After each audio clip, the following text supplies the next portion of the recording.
ఏపీలో మంత్రుల ప్రమాణ స్వీకారం పూర్తయింది. ఇక శాఖల కేటాయింపు పైన చర్చ నడుస్తోంది. ముఖ్యంగా పవన్ కళ్యాణ్ కు ఏ మంత్రి పదవి ఇస్తారనేది హాట్ టాపిక్ గా మారింది. తన తర్వాతి అంతటి ప్రాధాన్యత ఇవ్వాలని సీఎం చంద్రబాబు భావిస్తున్నారు. కేబినెట్ లో కీలక శాఖగా ఉన్న హోంశాఖతో పాటు డిప్యూటీ సీఎం పదవి కట్టబెడతారని ప్రచారం జరుగుతోంది. అయితే సినీ పరిశ్రమకు చెందిన వ్యక్తి కావడంతో సినిమాటోగ్రఫీ పదవి కేటాయించే అవకాశం ఉందని కూడా తెలుస్తోంది.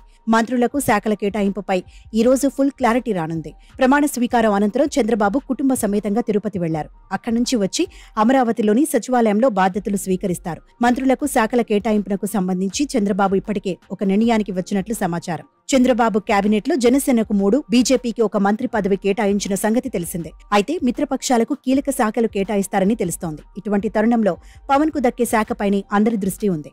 డిప్యూటీ సీఎంతో పాటు తగిన మంత్రి పదవి ఇవ్వాలంటే హోంశాఖ కనిపిస్తోంది. సీఎం చంద్రబాబు తర్వాత పవర్ఫుల్ గా కనిపించాలంటే అన్ని శాఖలపై అజమాయిషీ ఉండే హోంశాఖ కీలకమని, ఆ పదవి అప్పగిస్తేనే పవన్ కు న్యాయం చేసినట్లు అవుతుందని జన సైనికులు అభిప్రాయపడుతున్నారు. కానీ పవన్ సినిమాల్లో కూడా బిజీగా ఉన్నారు. వీలైనంత వరకు సినిమాలను పూర్తి చేసి రాజకీయాలపై దృష్టి పెట్టనున్నారు.